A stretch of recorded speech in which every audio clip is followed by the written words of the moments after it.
Shalom, selamat pagi jemaat yang dikasihi dalam Tuhan Yesus Kristus. Gimana kabar saudara-saudara sekalian? Semoga semuanya berada dalam keadaan yang sehat, penuh sukacita. Mari kita sebelum memulai aktivitas, kita mau merenungkan kebenaran firman Tuhan. Dan mari kita berdoa. Bapa dalam surga, kami mengucap syukur untuk setiap kasih setia Tuhan yang selalu baru setiap hari.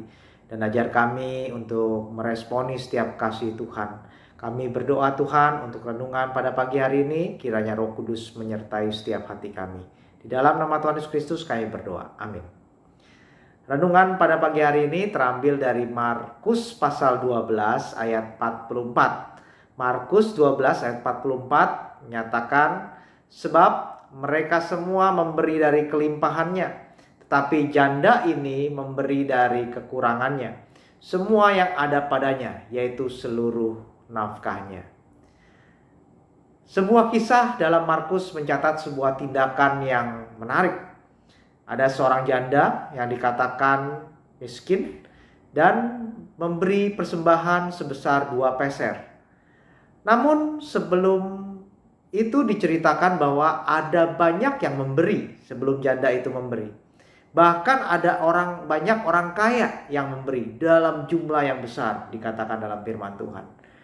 Tapi sekalipun demikian, sekalipun ada banyak orang sebelum janda itu memberi dan banyak yang lebih banyak memberi, Tuhan Yesus memberi komentar bahwa janda ini memberi lebih banyak daripada yang lain.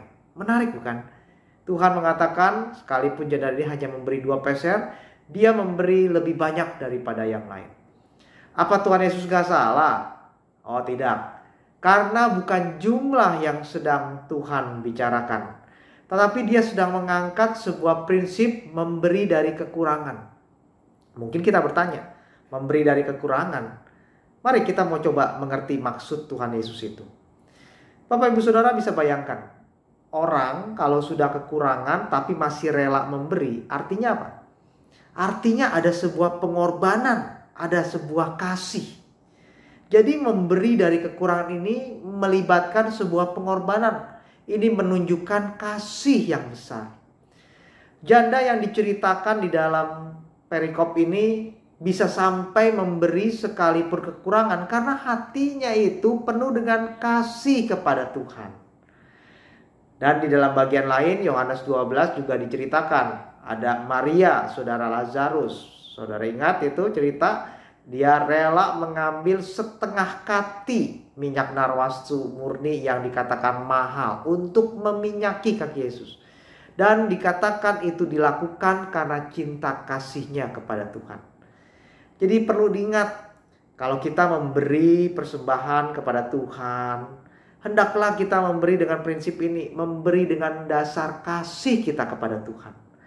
Karena kalau kita nggak punya kasih kepada Tuhan, kita mungkin akan ogah-ogahan dalam memberi. Kita akan hitung-hitungan sama Tuhan, perhitungan sama Tuhan. Kita akan merasa kalau permohonan kita dikabulkan, kita memberi. Tapi kalau kita nggak dikabulkan, kita akan ngambek kepada Tuhan. Kita ogah memberi. Jadi ogah-ogahan. Kalau kita nggak punya kasih kepada Tuhan, kita nggak akan prioritasin Tuhan. Kita akan nggak merasa perlu untuk memberi persembahan kepada Tuhan. Kita juga merasa nggak perlu memberi waktu kepada Tuhan atau melakukan sesuatu buat Tuhan. Karena apa? Nggak ada kasih. Kalau kita memberi dengan kasih, maka pemberian kita itu nggak jadi beban, malah mendatangkan sukacita. Ada kerelaan hati, ada hal yang ada kerelaan hati dan tidak mendatangkan perasaan seperti terpaksa.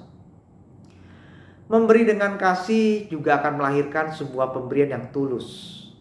Sekalipun orang lain gak tahu kalau kita memberi, tapi kita tetap bersukacita karena sudah berkontribusi.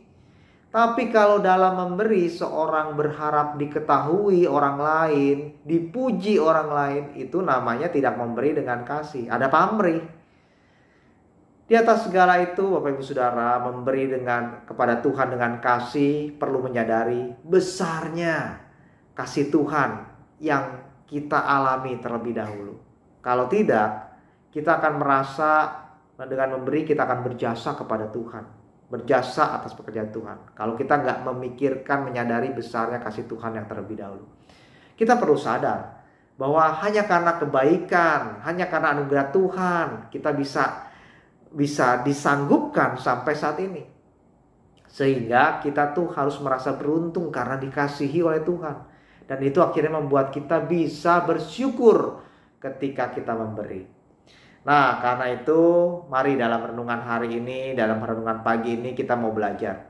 Kita mau memberi kepada Tuhan yang keluar dari hati kita yang mengasihi Dia.